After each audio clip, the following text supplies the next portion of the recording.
Ladies and gentlemen, welcome back to Uncensored CMO. Now, my next guest, Ellie Norman, probably wins a prize for having the most interesting jobs in her career. She's worked at places like Honda, Virgin Media, Formula One, and most recently, Manchester United. She's been in the most competitive environments imaginable, with huge amounts of pressure, big budgets, and lots riding on the success of her marketing. Ellie is a wonderful, wonderful person and has got some really great experience to share with us in this episode. We talk from everything from the cost of sponsoring a shirt through to the power of silence. And also in this episode, find out why I'm wearing the Southampton third kit. All will be revealed in this episode. Ellie Norman, welcome to the show. John, fantastic to be here, and even better that we both get to celebrate together. I know, it's amazing. And look, I think, well, first of all, congratulations on winning the second most valuable game of the weekend. Yours is first. Indeed. Just for anyone out there that doesn't know, the most valuable game in football, the Championship playoff final, determines who gets to get in the Premier League and all the riches that unfolds as a result of that. My team, Southampton. Anyone watching, by the way, I'm wearing the Southampton third kit. Oof. Now, there's actually a bit of a story to this, because Southampton were playing Leeds and they couldn't wear their first kit because it has white on it, and apparently you're not allowed to have any of the colours, not allowed to match. So we had to go to our third kit because our second kit was too similar to theirs as well. Well, I thought we should celebrate and recognise, and I know you were saying earlier that the only drink acceptable early in the morning is champagne. So we've gone to no expense spared here. We've got a bottle of Moe, but I thought we should open this just to celebrate. Why not? The other unusual stat for listeners as well is very, very, when I first started my podcast, being a Southampton fan, I was desperate to get someone from Southampton onto the podcast. So I got David Thomas, who commercial director for Southampton, and we recorded it at St Mary's, of course, as you do. And it's the only time in Saints history where we were actually top of the Premier League the weekend that I recorded it. So I love the fact that the second time I do a football podcast is the only time we've been promoted through the playoffs and the Championship.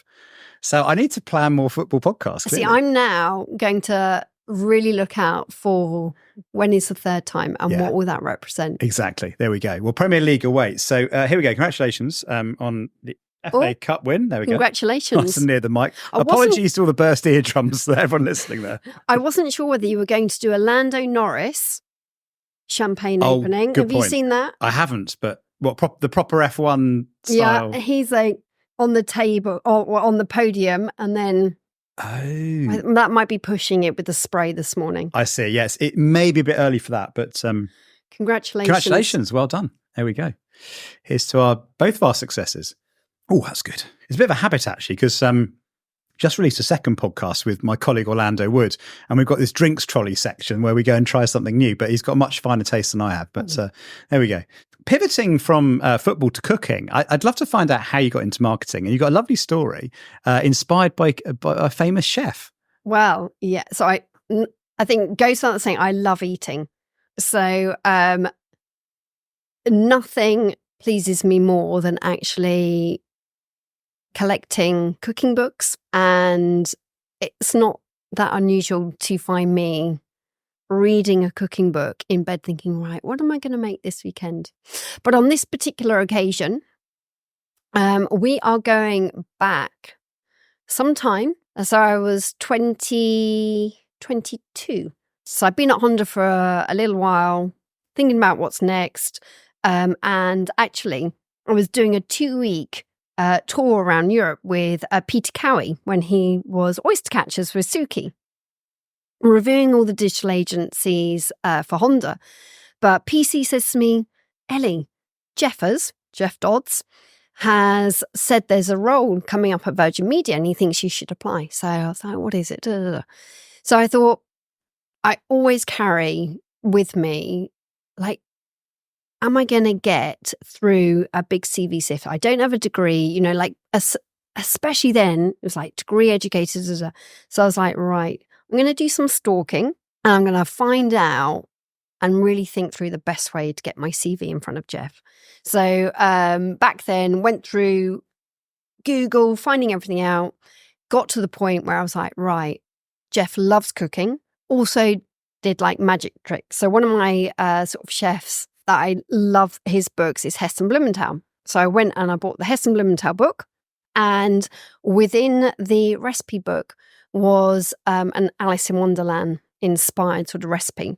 So actually, I put my CV in there and I wrote my sort of letter and essentially asked Jeff to stop time, like in the Mad Hatter's Tea Party, stop time in order to kind of read my CV. And so I'd like to think that little bit of creativity meant that my CV stood out enough in order to get an interview for Virgin Media. I think it did, didn't it? Because you got the job, right? I think that's absolutely genius. You did one better than me, actually, because when I was at university, I decided, weirdly, I studied finance and economics. And in my last year, I decided I did a year out in banking and didn't really like it and thought, what do I want to do? And I decided two things, right? One is I love cars, right? So I was an absolute car nut. So I thought I have to work for a car company. The second thing is I wanted to work in a role that changed the future, didn't record the past. That was my kind of my simple logic. And I asked people, what's the role in a company where you decide what happens next, sort of thing? And I kind of figured out it was marketing. So I only applied for 3 jobs, Renault, Ford and Mercedes. And for Mercedes, they just launched a new E-Class. And so I went to, this is probably back in the day, I'm going to show my age now. I went and photocopied the print ad, and then I basically over the top put I changed the copy to talk about me rather than the car. I went to great lengths. And I was so happy with it, and then sent it a bit like you. I sent in an ad for the E-Class, which actually talked about me. Did I hear back? Not a peep. Oh. So there you go. I think your cookbook was a better idea, definitely. I love when people get in touch and there is ingenuity shown and there's this real kind of entrepreneurial spirit. And it's often for me like meeting people and just finding out what their side hustles are or what they're passionate about and just seeing what they've done. Because there is so much that I think you can teach people, particularly if you've got like just a mindset you want to learn and you're kind of curious. But I love finding out about what genuinely makes people tick and actually what are they up to. And it's a good point these days because you can become a producer, you can become a director, you can become a copywriter, like so much, you can demonstrate your skills like through social media in a way that, when we were much younger, you probably couldn't. Yeah. So much more opportunity. You talked about Virgin Media. Now, I wanted to ask you about the second biggest deal you did after sponsoring Southampton there. But you worked with Usain Bolt, didn't you? Which I just thought was, well, I'm fascinated to know what that was like, but talk about the campaign and how that worked. First of all, what an incredible man. And it's funny, after working with him at Virgin Media, our sort of paths have crossed. So he would come to quite a few of the Formula One Grand Prix. That was always amazing to kind of see him. And then he's a massive Manchester United fan as well. He is. And doesn't he play in the Soccer Aid? The Soccer Aid game every year? Yeah. So in fact, it was Jeff who, when Jeff was at Virgin Media, brought on Usain Bolt as brand ambassador and sort of Mo Farah as well. And again, super, super simple. If you're trying to talk about the speed of your broadband, which is essentially invisible, what better way to do it than to have a brand ambassador in Usain Bolt, the fastest man in the world? Yeah. Aside from what he achieved as an athlete, actually his values and his level of humor, so down to earth, really kind of humble guy, just wanted to have a great time, just was perfectly aligned into a lot of the sort of Virgin values. So actually he and sort of Richard Branson also had such a great rapport, but it was, being that much younger, it was so cool being able to go out to Kingston in Jamaica and just immerse yourself in culture. And sort of Usain was always, from the very, very beginning, super clear. Essentially, you come to me because this is my way of giving back to my community and really making sure that we can put sort of Jamaica in the map. So actually, every single production was in Jamaica. And it really, over all those years, it just felt like you had this family unit. But it was fantastic. Really, really brilliant. And we started off sort of running all the ads for testing when you were Brain Juicer. So we're going back a few years. But right the way through of like evolving the role that Usain would play into the last TV ad I did, which was the 9.58 second ad, which is actually the ad I'm most proud of from my time at Virgin Media. Explain that a bit more then about the 9.5 second. Oh, so this would have been 2016-17. Must have been last Olympics. And we essentially sort of told the story of just Usain and how he got to that sort of world record. And it broke it down into little chapters of his life. And it was at its purest, a brand ad. But I forget what score we would have had when we tested it, but it just had such a wonderfully sort of long payback that really sort of extended out over the 6 months. But it felt that was Virgin Media and us at a more sophisticated storytelling sort of brand lens. Yeah. And it still gives me now, when you kind of rewatch something, still kind of gives me goosebumps to actually see that and be like, it was just so brilliant to be sort of part of. That was with Keris Bright, who was CMO at the time at Virgin Media. Yeah, I love that. I mean, there's so many good tips in there as well. And you're using a celebrity for what they're famous for, which actually is rarer than you think, because a lot of people just go, oh, here's a celebrity, here's my product, buy it now. But and he's telling a story, and people are fascinated by the story behind how someone got there, the backstory and growing up and the training that goes into it. Fascinating, isn't it? And where Usain grew up, it was very much in the country of sort of Jamaica. You can sort of now look at so much where, someone looked at him and said, well, you're not a traditional kind of sprinter. Your limbs are too long, or, he had a bit of a curvature of the spine, or, his neck wasn't strong enough or something. And so we just told this story of even just him as a kid, just kind of running through the sugarcane fields on his kind of way to school, and just really sort of all that training to build his muscle, the strength. It was literally the best experience. Now, I can only conclude you must like speed, because let's go from the fastest man on the planet to the fastest cars on the planet, because your next move going up a gear is to Formula One. How did that come around? You're good. Speed. I adore speed. Anything to give me that shot of adrenaline, like all over cars, motorbikes, everything. I think I've been so lucky in my life so far of how I've gone from like role to role to role. And Formula One came about from my time at Honda. So if we sort of roll back, I was at Honda from like 2005 to 2012, and I had the great fortune to work with Wyden and Kennedy. But the role at Formula One came about because actually the guy that recruited me at F1 is an American chap called Sean Bratches. He'd been in sports for years and years and years, 25 years in ESPN, and he worked with Wyden and Kennedy in New York. Now, Sean and Chase Carey, he was the CEO of Formula One, literally land in the UK. Liberty Media has bought Formula One from Bernie, and they are sitting in a temporary office. And so Sean went and met with Neil, who was the CEO of Wyden Kennedy UK at the time.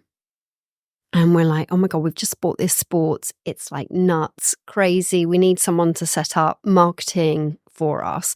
Do you know anyone? And I was clearly delighted that actually Neil shared my name with Sean. So my mobile rings, and I'm, when it's like a number you don't recognize, you're like, should I answer that? It'll be like, oh, you've had a car accident. And you're like, no. I did answer it, thankfully. And it's like an American guy on the other end of the phone. It's like, I've been given your name and da-da. Anyway, so we had this conversation. I was like, this is really interesting. I went and met Sean for a coffee, and that was my interview. It was having a coffee. He took the mickey out of my hair. I think I built up the confidence a little bit to kind of be like, there's some serious sideburns and eyebrows if anyone has seen Sean. But we got on really, really well. And when he then kind of rang back, they did their sort of interview process with sort of various candidates, but he rang back and he was like, where are you at? And I was like, I don't actually know what he means. And I was like, well, physically, I'm at my desk, but mentally, anyway, I got the job offer, and my thought process was, what's the worst that can happen? Is it going to make me pregnant? No. Is it going to kill me? No. So let's jump into it with both feet and start a new chapter, new adventure. Wow. And what a big stage as well, to be honest. I mean, Formula One put on incredible shows every week. I think the interesting thing I want to ask about Formula One is like, if I wouldn't say I'm going to a Premier League match this weekend, right? But I would say I'm going to the F1. Yeah. It's something about the brands that represents the sport intertwined in a way that other sort of, bodies that oversee the whole thing don't quite get. Yeah. It's so special. And being able to almost put together like a genuine passion for sort of speed and kind of racing, having had some automotive experience, plus kind of Virgin Media with the sort of media and entertainment.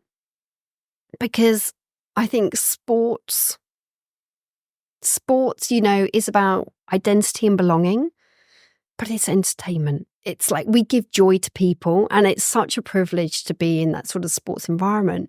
But for me, sort of Formula One did cut different because it represents the entire sports. And it's only really now in hindsight and maybe kind of reflecting that I look back and I'm like, wow, you made that decision, that sort of gut instinct of this just feels right. And I'll like jump into something. And yet you have such immense responsibility. And you've got all these hundreds of millions of fans around the world, and you have this responsibility with something that has existed since like 1950 and will continue to exist for sort of far longer than I will. And, I've had 1 or 2 millimeters on that sort of timeline, like 5 years. That's it. So a great privilege, massive responsibility, but the brand is everything. And now when I think back in terms of actually how we almost distilled the problem or the challenge to solve, and then really thought about, okay, how are we going to do that? How do we revitalize a brand? Getting to rebranding the sport. Now I'm like, oh gosh, that was massive. But I don't know whether at the time we knew it was really sort of big, did lots and lots of research and bits and pieces.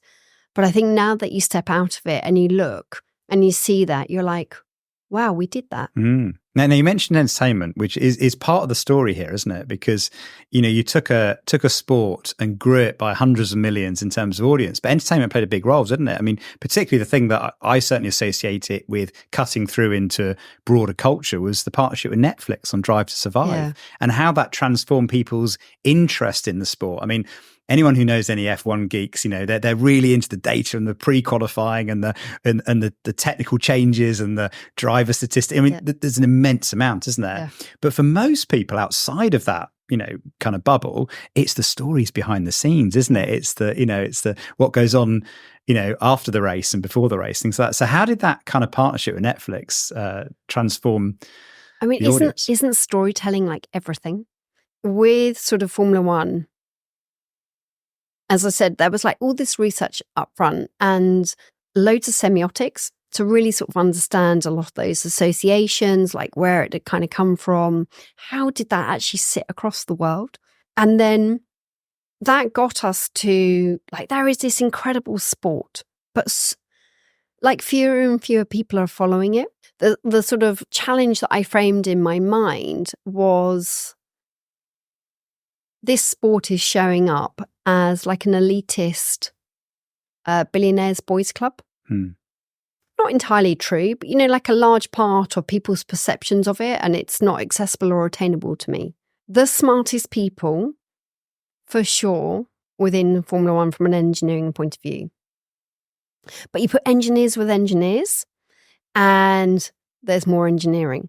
And actually, you know what, over time, perhaps that had taken some of the storytelling away and the sort of the humanity of the sport and the kind of grit of the sport and the rawness. And so actually, what people love is stories and having heroes and villains and kind of peaks and troughs. And so when we were sort of saying, okay, if this is where we are and this is our challenge to solve, actually, what are some of those tactics going to be? And, Netflix came about and a proposal was sent alongside some sort of other streaming platforms. And we just sat round the table, honestly, no more than like 6 of us. And we're like, okay, what do we do? And North America was a key market, target market, really important. Netflix, what are they known for? Like best long form storytellers, huge membership base in North America. And it literally went from sort of there. Now, having a very small marketing budget, there was no way that we could have achieved the same as kind of Netflix. And I always recall one of the sort of biggest challenges from the sort of marketing point of view. So there were a number of other challenges that sort of people were solving with Netflix, whether it's contracts and the sort of legal approvals, et cetera, et cetera. But from my point of view on the marketing side, it was like, if we are going to tell the best stories, actually, it's really important we don't have editorial control. Mm-hmm. And it's so hard for a brand because you want to protect your brand. But you know what? If we're really going to grow it and we are going to engage an audience, we're not going to be the best people to tell that story. And so actually stepping back and being there to almost kind of guide, but to place our trust in Netflix and the production company, Box to Box, and 2 brilliant guys there, James Guy Reese and Paul Martin.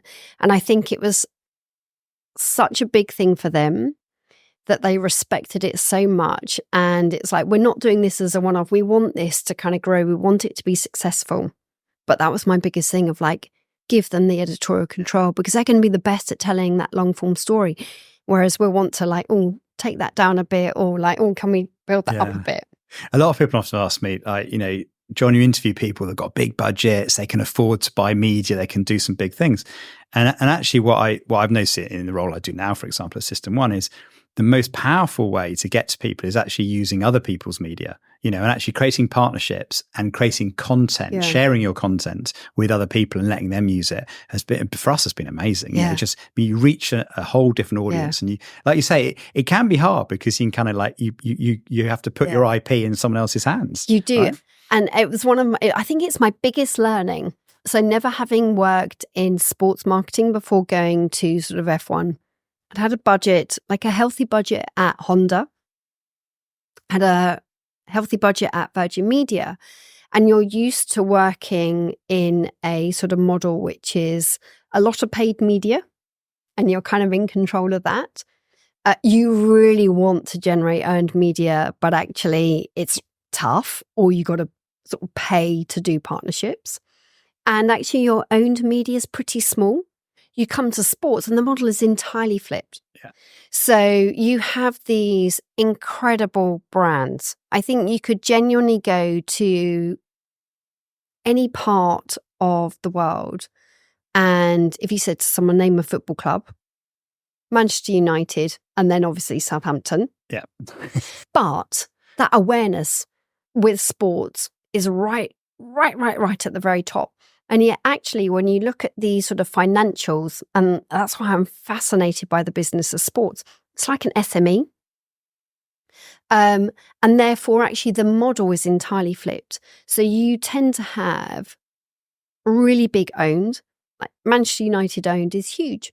People want to do a lot of stuff with you. And so actually so much is about earned. And it is the smallest paid sort of media budget. And so actually the entire way that you approach it is, well, it's just a world apart from like that commercial rigor in Virgin Media and understanding media mix modeling. And then the variables in sport, truthfully, we don't work with econometrics or media mix modeling, but we will take so many different signals, but everything is always in around sort of owned and your earned. Yeah. Sentiment, performance on pitch, players. I mean, it's... Well, you've also got probably, 30, 40, 50 influencers on your payroll who have themselves got their own brands and their own followings that, reaches a lot of people as well. It's quite... Yeah, and the different the different characteristics, player to player, where is their fan base, where have they played before. They will attract slightly different audiences, or I know different demographics. It's fascinating, and yet, certainly in football, it's all of those individuals make up a team. And for Manchester United, no one player is ever bigger than the team, but the role that each player plays is incredibly important, and actually growing in importance with younger fans coming into football. Well, going back to Beckham documentary on Netflix, that's a good proof of no player is bigger than the club, isn't it? Because that moment where he decides he has to leave, and he didn't even have a contract at Real Madrid at that point, it just it shows you, doesn't it?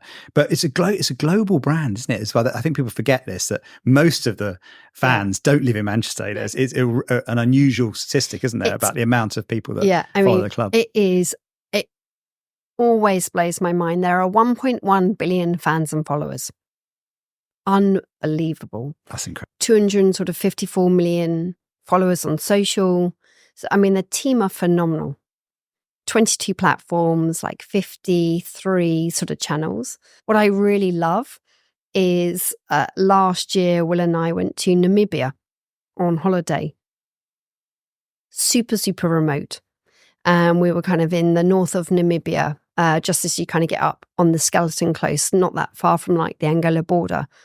And you're kind of with your guide and stuff. And, what do you do? I work in football. Where? Manchester United. Manchester United. Like, it's like wherever you are in the world, there is a Manchester United fan. Yeah. Amazing.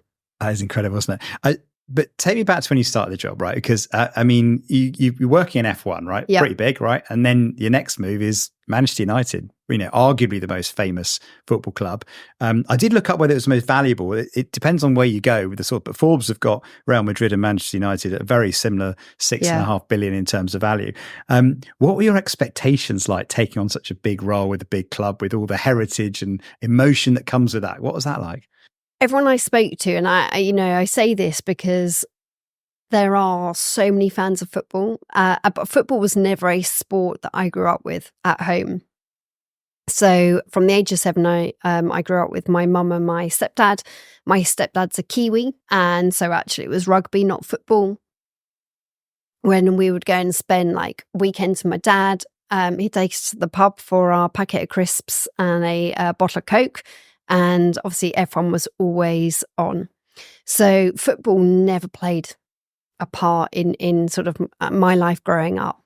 And so I started talking to sort of people about, this role, Manchester United, and they're like, eyes wide open.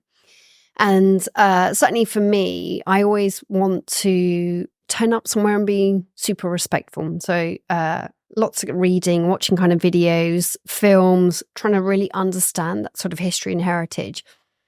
And that's when it really started to dawn on me just how quite special the club is and how much legacy there is. And so I'm always kind of mindful of knowing what I know, but kind of knowing that there's so much I don't know.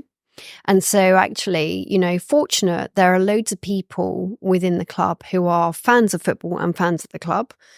But what I do try to sort of bring is a level of objectivity and perhaps a style where we can perhaps kind of push and to challenge some of that status quo whilst not forgetting the importance of the sort of history and the legacy.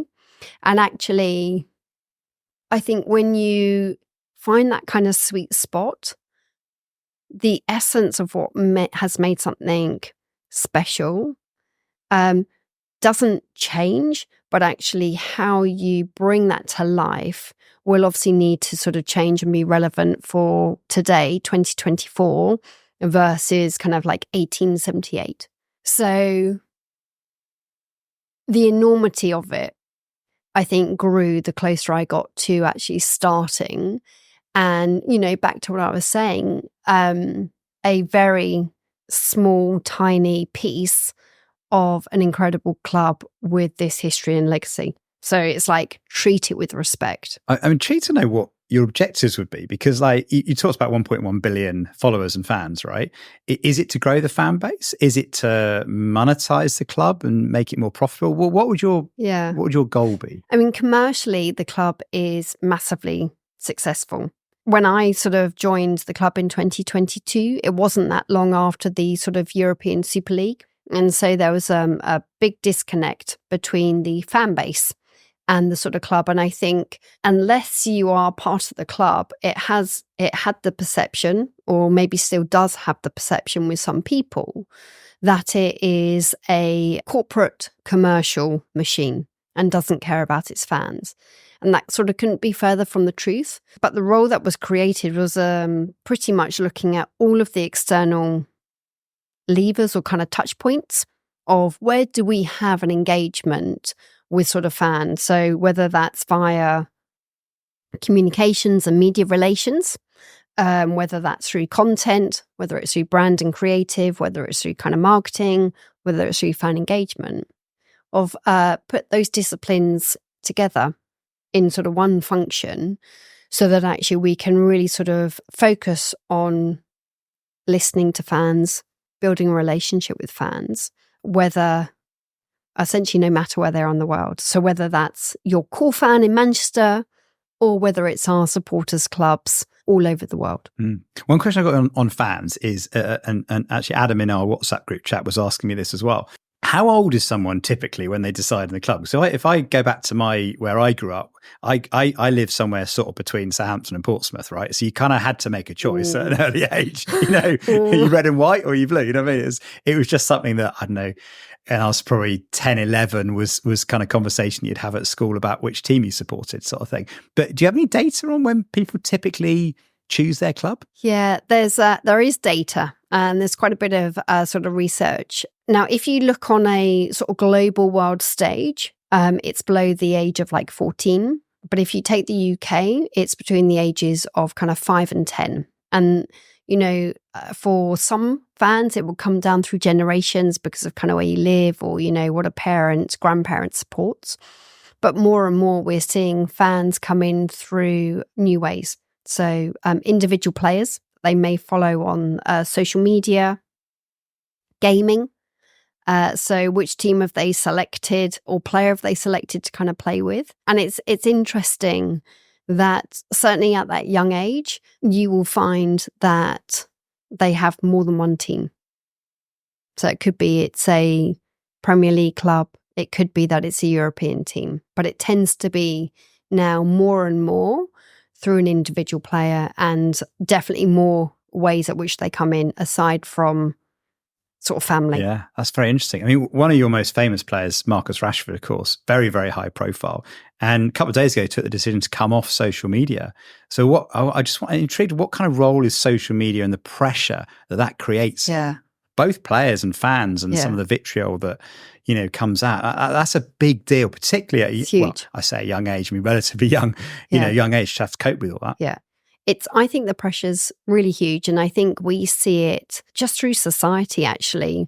There are kind of platforms which you sort of hear do much more to create a sort of joyful experience.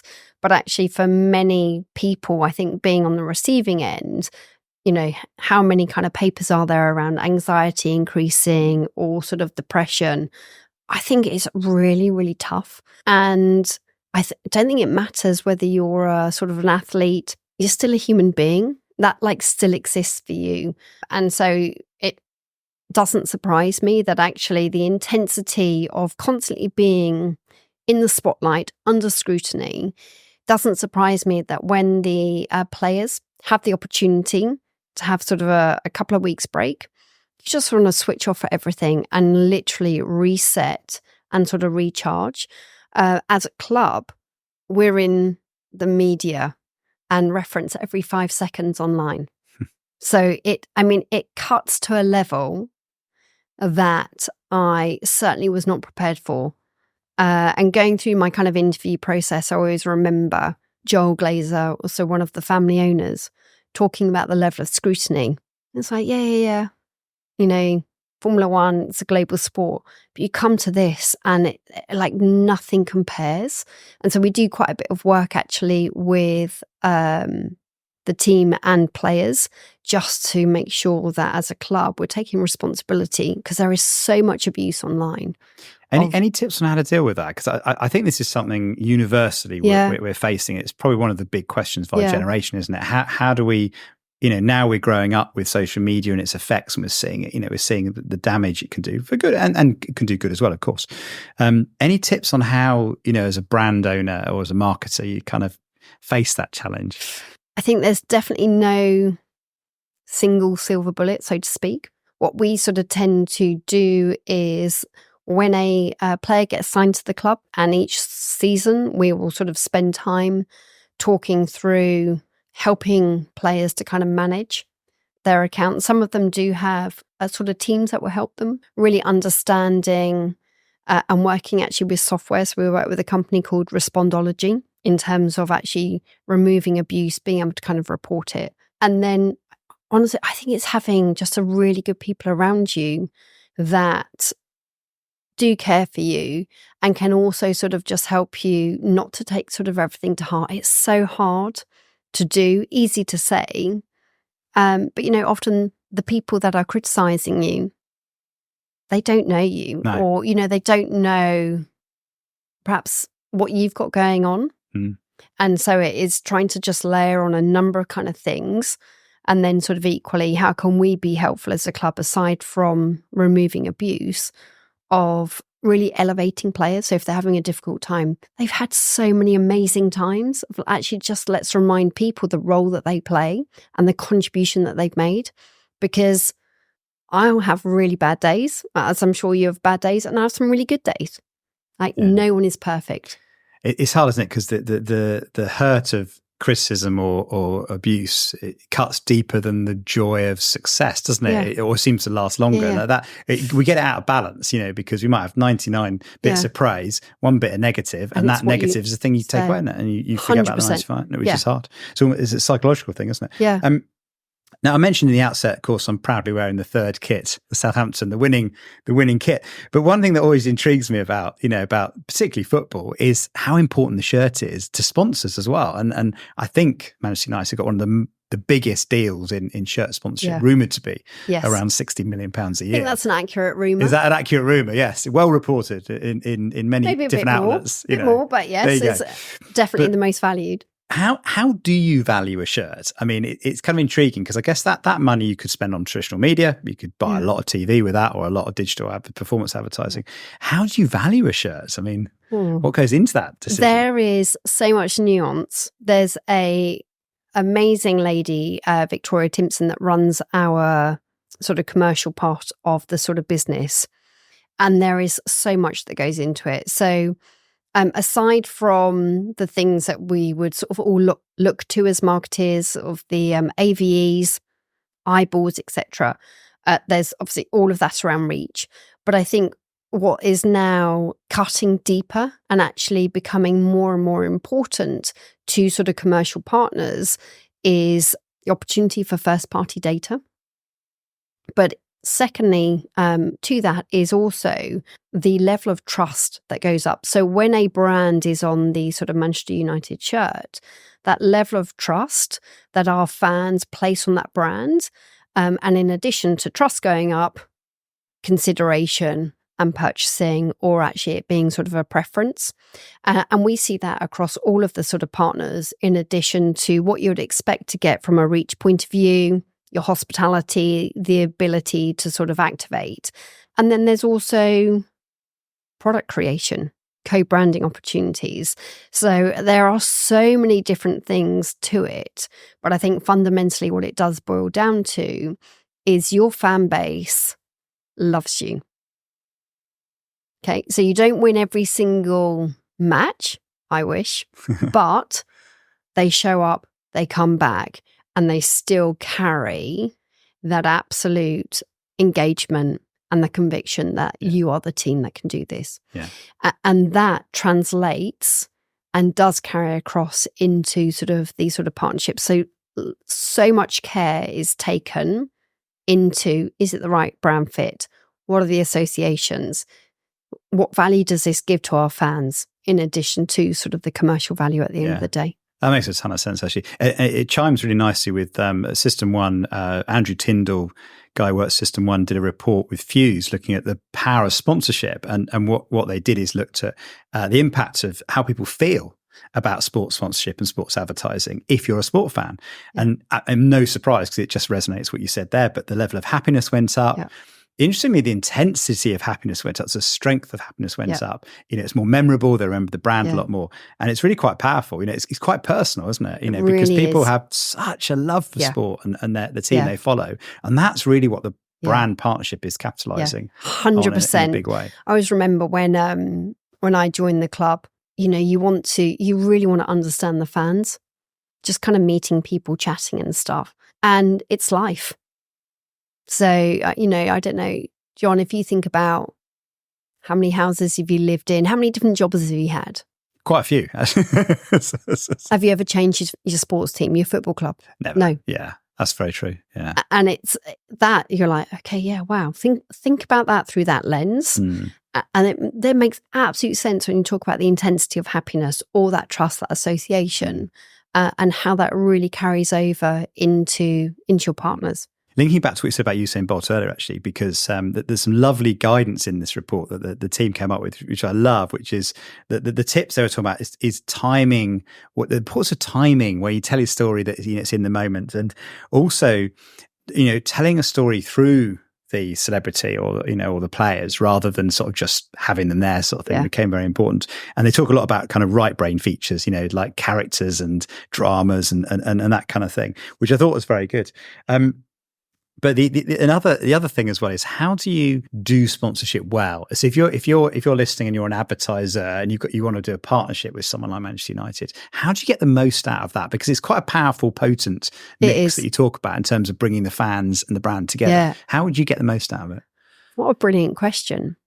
I think if I was sitting on the other side, I would first of all have absolute clarity as to what is it you're trying to achieve. And then I would want to really co-create and collaborate with the sort of sponsor to define how that can show up and what is the right blend for you, depending on the problem you're solving. Of, is it reach and eyeballs, or actually is it that we have this target audience and we want to achieve this with this target audience? Because I think if you're really clear about what are you bringing to the table and what are you trying to solve for, actually you will have a sponsorship kind of partnership team that's like, okay, we know our business.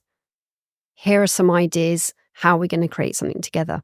Because it could be that being on the shirt is important.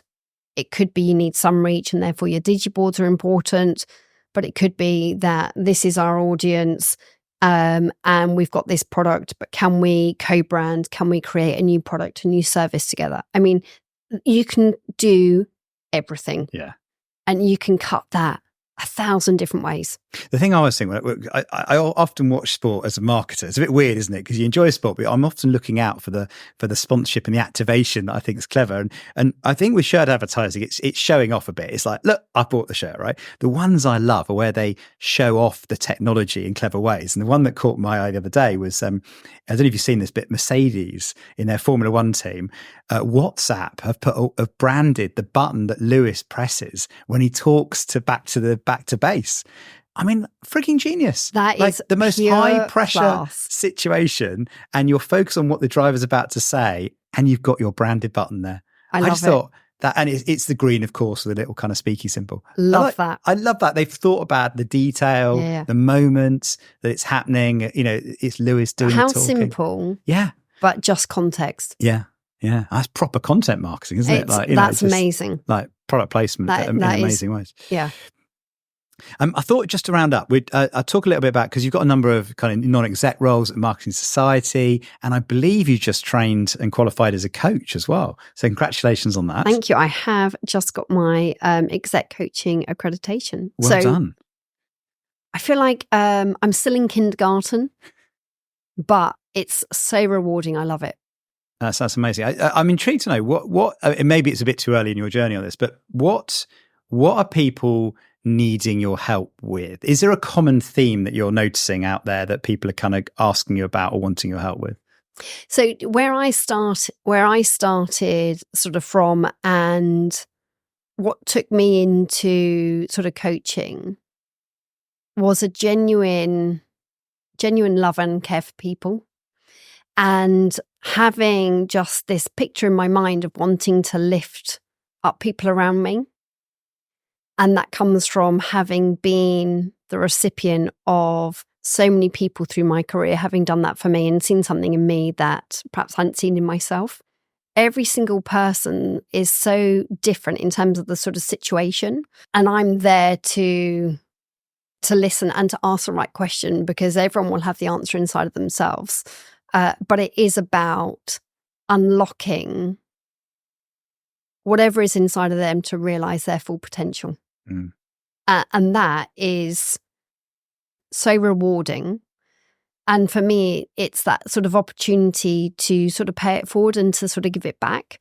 And it's equally why I get so much from the Marketing Society and being part of the sort of board there, and, you know, volunteering to do mentoring with Marketing Society, mentoring for the Marketing Academy scholars after sort of loving my fellowship experience in 2020, and sort of doing things like School of Marketing with kind of Richie, or the kind of marketing meetup. Wow, that's amazing. Who's the best boss you ever had? We're going to break this down. Yeah. And we're going to go into incredible people through my chapters. Okay. A Scottish guy, Ken Keir at Honda. Incredible guy, because the only question he ever asked me when presenting work from Wydens was, does it make you feel scared? And that was the most powerful, liberating question of really pushing the creativity in the craft to have the greatest impact that we possibly could. I never worked with Jeff for that long at sort of Virgin Media, but as a human being, the empowerment and the energy and the passion. Keris, who I then worked with for much longer, in terms of just really challenging and stretching me on all that kind of creative rigor. And I adored working with Sean and Chase in sort of F1. Just, again, 10,000 feet up. This is our vision, and let's just like run at it, full pelt, build and fly the plane at the same time. Wow. You picked your boss as well, by the sounds of it. I've been so lucky. But when I think about it, I think everything they have in common is this absolute belief and this trust and this motivation that they put into, whether it's myself or all of us as a team, of we're in this together. Yeah. So last question, having done lots of mentoring, you've qualified as a coach, you're helping a lot of people be better. What's the one thing that you would advise with all that good advice you've got? What stands out as the one thing that will make the biggest difference? Can never do one thing, John. I noticed in your answer to the best boss, you had about 15, Exactly. but anyway, we'll let you off on that one. But I'm at half glass full. Or maybe make it personal. When you did the coaching, what was the biggest revelation for you that you learnt? The importance of silence. Because? So often as humans, you're never really, really listening. You're waiting to kind of fill the gap, but actually listening with kind of curiosity and intent, and then being really comfortable with silence. Because, you know, all of our minds are still kind of working. Mm. That's a lovely place to end, I think, on that beautiful moment. Thank you. Ellie, thank you. Thank you very much for listening or watching Uncensored CMO. I hope you enjoyed that. If you did, please do hit the subscribe button wherever you get your podcast. If you're watching, hit subscribe there as well. I'd also love to get a review. Reviews make a big difference on other people discovering the show. So please do leave a review wherever you get your podcast. If you want to contact me, you can do. I'm over on X at UncensoredCMO, or on LinkedIn, where I'm under my own name, John Evans. Thanks for listening and watching. I'll see you next time.